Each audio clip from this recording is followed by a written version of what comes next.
Les 4 attitudes qui nous empêchent d'être la lumière du monde. S'il te plaît, regarde la vidéo jusqu'à la fin. Si tu es béni, aime, commente et partage pour bénir d'autres. Et surtout, abonne-toi.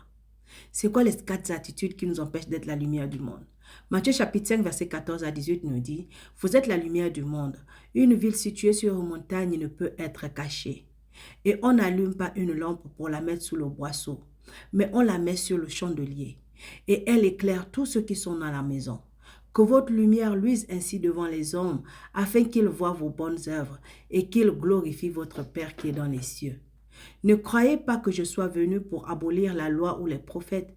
Je suis venu non pour abolir, mais pour accomplir.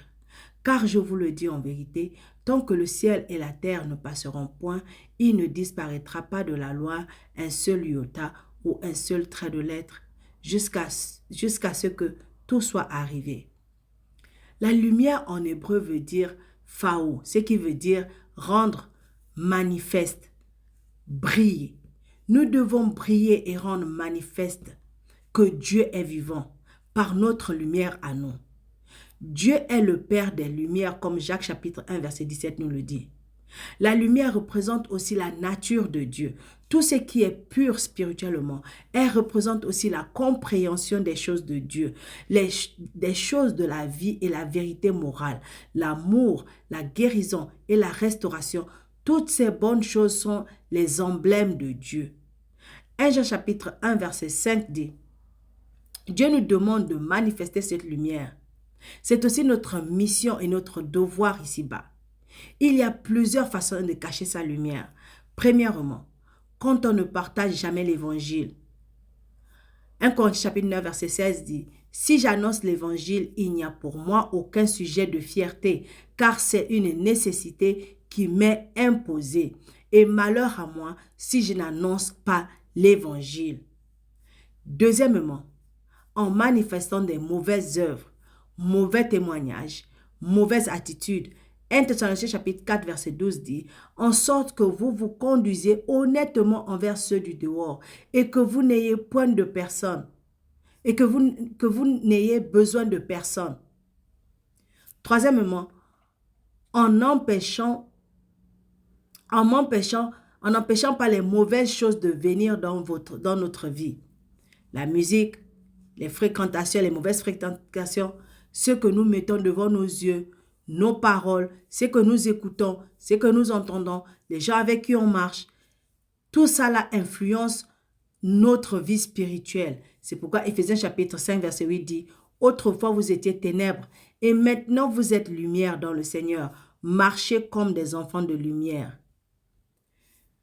Quatrième raison, c'est en se déconnectant de Dieu par une absence de prière, la louange et la parole quotidienne. Psaume chapitre 119, verset 105 dit, « Ta parole est une lampe à mes pieds, est une lumière sur mon sentier. » Ce n'est pas par la lumière qui est en nous que les ténèbres seront exposées. Notre lumière, notre ressemblance avec Dieu éclairera ceux et celles qui ne connaissent pas Dieu. C'est pourquoi Matthieu chapitre 5 verset 16 dit, « Que votre lumière luise ainsi devant les hommes afin qu'ils voient vos bonnes œuvres et qu'ils glorifient votre Père qui est dans les cieux. » Donc, dans Jean chapitre 8 verset 12, Jésus leur parla de nouveau et dit, « Moi je suis la lumière du monde. Celui qui me suit ne marchera pas dans les ténèbres, mais il aura la lumière de la vie. » La lumière, c'est aussi recevoir la révélation de Jésus-Christ, Sauveur et Seigneur de nos vies. Nous pouvons aussi demander à Dieu de nous éclairer par sa lumière pour nous aider dans nos situations. Et lorsque nous devons prendre une décision, Dieu est notre lumière. Soyons aussi une lumière qui luit dans les ténèbres d'une personne en difficulté, au travers de nos paroles, au travers de nos prières, au travers de nos encouragements, au travers de notre évangélisation, au travers de notre disponibilité, au travers de notre facilité, au travers de notre présence. C'est pourquoi un enfant de Dieu doit être approchable, il doit être humble, il doit être facilement abordable. Un enfant de Dieu ne doit pas être orgueilleux, rempli de soi, rempli de...